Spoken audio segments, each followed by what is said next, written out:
এই দলিলের মধ্যে তো আমি দেখতাছি তোমার নামে তোমার বাবাই কোনো সম্পত্তি দেয় নাই, সমস্ত সম্পত্তি তোমার দুই বোন আর এক বাইরে লেখা দিয়ে দিছে। শুধু শুধু আপনি আমাকে সময়গুলা নষ্ট করলেন। যে সম্পত্তি লেখা দিছে সেই সম্পত্তি নিয়ে কি কোনো বিচার আচার হয়? এই না দলিল। এই কাজটা করতে পারলেন? ঠিকই করছে। যে ছেলে বাপের কথা শুনে না, বড় ভাইয়ের কথা শুনে না, সে আসছে যে তার সাথে কি করতে পারলো। এরকম কুলাঙ্গার ছেলে ঠিক করছে। কুলাঙ্গার ছেলেকে এইটাই করতে হয়। আব্বা, আপনি যদি এই কাজটা করে ভালো থাকেন, খুশি থাকেন, আমার কোনো অভিযোগ নাই। অভিযোগ থাকলে কি আর না থাকলে বাকি, মানে দলিল অনুযায়ী তো এখন স্থাবর অস্থাবর সমস্ত সম্পত্তির মালিক আর তিন ভাই বোন। এই বাড়ির মালিক আমার স্বামী সুমন সাহেব। অধিকার অনুযায়ী আমরাই সিদ্ধান্ত নিব যে এই বাড়িতে কে থাকবে বা কে থাকবে না। আমি জানতাম তো এরকম একটা কিছু হইব। তোমার খুশি না আব্বা? সময় থাকতে সময়ের জিনিস ধরতে হয়। এদিকে তুমি হারে হারে চিনছো। আমার কথাটাই শেষ পর্যন্ত কিন্তু ফইলা গেল বাবা। না ভাবি, তোমাদের আর চিন্তা করার কিছু নাই। আমরা আজকে এই বাড়ি থেকে চলে যাবো। আশা, আসো। তোমার কি বিদেশ যেতেই হবে? দেশে বসে ভালো কোনো কাজ করতে পারতো না? কি করবো দেশে বলো?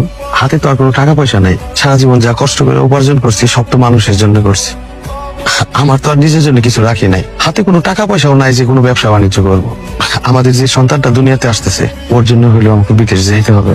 তুমি একটু টেনশন করো না, নিজের খেয়াল রাখো, নিজের দিকে যত্ন রাখো। তুমি এত অসুস্থ শরীর নিয়ে কিভাবে বিদেশে কাজ করবা? তোমার অনেক কষ্ট হবে তাই না? আরে পাগলি, আমার কোনো কষ্ট হইব না। দেখো আমি সময় মতো ওষুধ খাবো, নিজের খেয়াল রাখবো। দেখতে দেখতে দিন পার হয়ে যাবো। তুমি কোনো চিন্তা করো না, তুমি দেখে থেকো। পড়ায় বাক্স ব্যাটারা নিয়ে কই যেতেছ? নতুন বাড়ি তো রেডি হয়ে গেছে, সেখানে গিয়ে উঠবো। নতুন বাড়ি দেখছো তো আমরা যাবো না?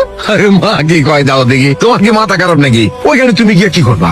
এখানে তো ভালো আছো, সুন্দর আবহাওয়া, পরিবেশ ভালো, সূর্যের আলো সব আছে। ওইখানে তুমি অ্যাডজাস্ট করতে পারবা না। তোমার বৌমা খাইশ করছে স্বামী সন্তান নিয়ে আলাদাভাবে ওইখানে সংসার করবে।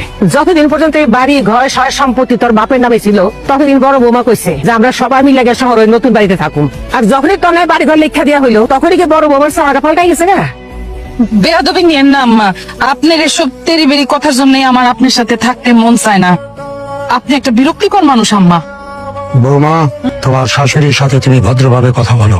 যে সম্পত্তি নিয়ে তুমি বড়াই করতেছো সেই সম্পত্তি তোমার স্বামীর উপার্জন করা টাকায় না, সেটা আমার এবং সুজনের। সেই সম্পত্তি ও চিটিং বাটপারি করে নিচ্ছে। আব্বা, কারে আপনি চিটিং বলতেছেন? কারে আপনি বাটপার বলেন? আপনি তো মহা বাটপার, আমার চেয়ে তো বড় বাটপার। তা না হলে আপনি নিজের ছেলের সম্পত্তি বাটপারি করে অন্যের নামে লিখে দেন। সুমন, বেয়াদবি করিস না। চোখ রাঙ্গায় কথা বলবেন না আব্বা, আমি বলে দিলাম আপনারে। এসব সিটারদের সাথে এত কথা বাড়ায় কোনো লাভ নাই। আমাদের নতুন বাড়িতে কত শত কাজ পড়ে আছে, টাইলসের কাজ, এটার কাজ, সেটার কাজ, গোছ গাছ আছে। চলো তো তাড়াতাড়ি।